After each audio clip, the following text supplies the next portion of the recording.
Your inner critic isn't trying to destroy you. It actually thinks it's keeping you safe. I'm Victoria, and this is where you remember how beautiful you actually are. I upload new episodes weekly, but let's jump into this one. So, we've been talking about self love, and I want to say that this video is going to be talking about first level of self love, self rejection. I'm gonna speak a little bit to how it looks like so you can see if it resonates with you. Maybe there are parts of it that there still happens or show up in your life. And then I'll speak to some tools so you can incorporate in your life. This is not just to share knowledge that you can find by yourself. It's truly to help you to use some tools to use in your life to either step out as a first step or to step completely out of it into a next step. Whatever you add, it's perfectly fine and it's perfectly okay to be. Self love, it's not very clearly defined by research. There's no a certain levels or models that are very clear. So we will be talking on levels, but you also can think about spectrum. And it's a spectrum too, because we're not just hitting a level and we stay there.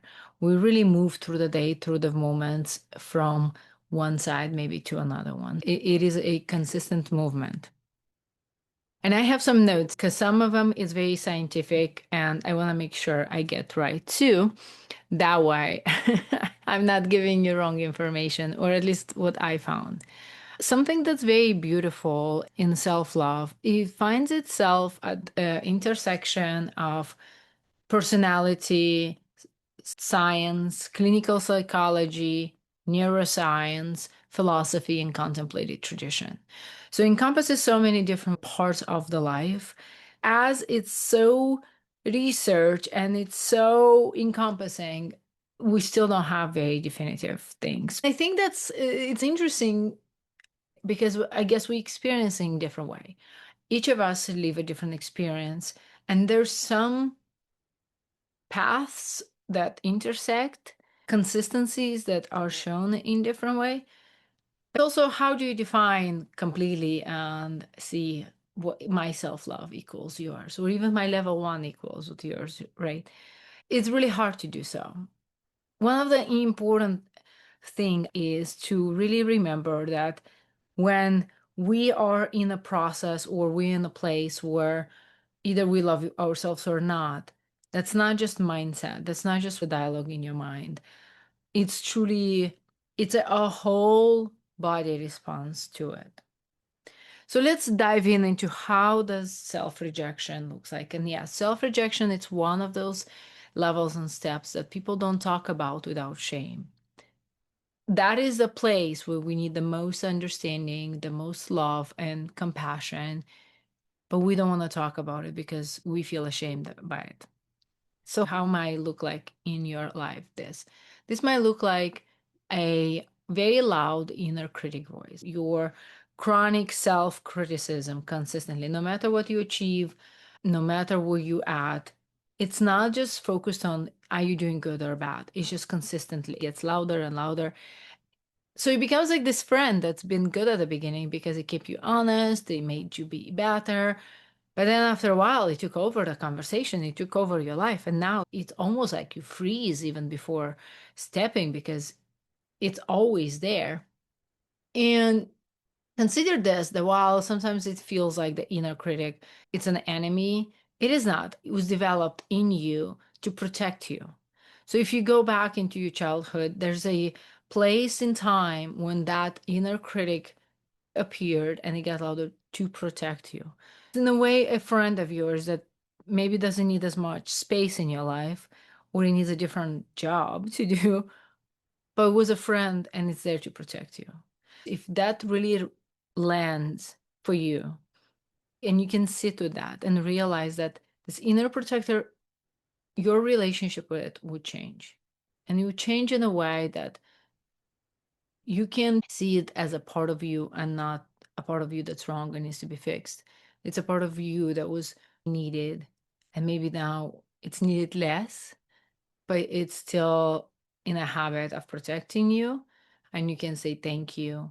It really resonated with me when I understood that every feeling, all the parts of us show up, and they show up in different times, mostly to help us. And when you see this way, your relationship with every single part of you changes. Another way that self rejection shows up is when you have a belief that love needs to be earned, either through performance, through achievement, through sacrifice, but it needs to be earned. That belief is connected to an experience in your past that either was shown, was represented, or was even implemented in your life. But while you're discovering that and you see it, awareness is step one in everything. And this is a perfect place where awareness comes in. When you believe that, you might not be able to change it overnight. You're probably not going to be able to change it overnight. But what you can do is be aware and then notice it. And then we'll step deeper into how to change that. An interesting way that surprised me that it showed up and I never thought about it, and it showed up in my life very strong. And it took me many, many years, and I mean 40 years, to realize that is a form of self-rejection, hiding behind being busy and having a busy armor. Life always gets busy and you can run places, and it's not for everyone the same. I realized for me that was true because I was working always, of course, under the veil of I need to make it, I need to get promotion, I need to get better, I need to make more money. Sure. And that is absolutely true and real. But when you put your whole identity, whole life, whole worthiness into that, that already crossed the line. So being busy, it's not necessarily just achievement. To me, in my personal life, how it showed up is I was so busy, I had never had time to stop, to be with myself, to even see how I'm not loving myself because I was too busy. I had to do so many things, and I had a busy job to do. And I pretended by being very busy and excellent at what I did, that makes me good enough, to find out doesn't really feel the emptiness inside of you. If you're busy, it's based on avoiding looking in the corners that you don't want to look. Or some people might be collapsing in numbness. And I never had that experience because I kept super, super packed calendar. But some people do collapse in numbness. And that is a way of avoiding, again, to look in those corners, right? To really open the room of self-love and look into it. I'm looking to see if I'm missing anything. The self-rejection appears in and out combinations of this. I probably live through, besides numbness, all of them. But my self-worthiness was completely tethered to exterior achievements, results, titles.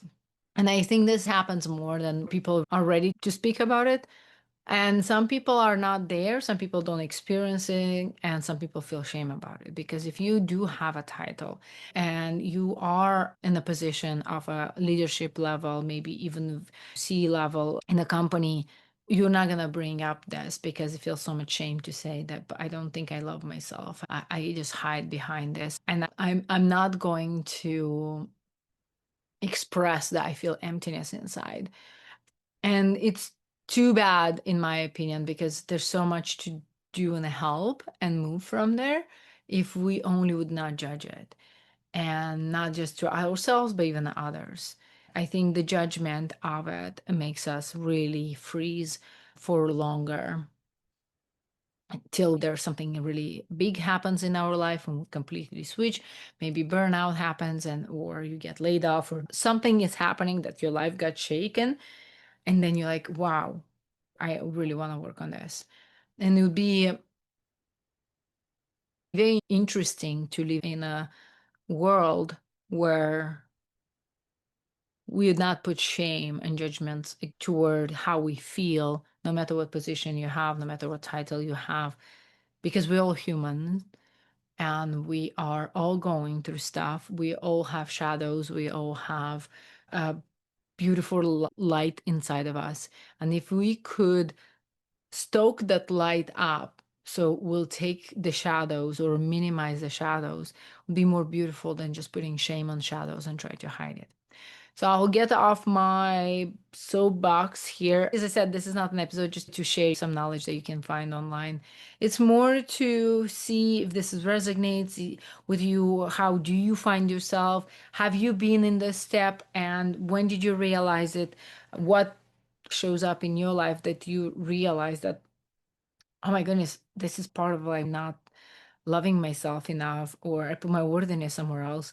And how did you get out from that? Please comment, or please put them in the comments. I really would love to chat. This is not a channel just for me to talk into a camera. I really love to learn from you, and as much as you possible can learn from me, but we all learn from each other, and all of your experiences are valid as mine.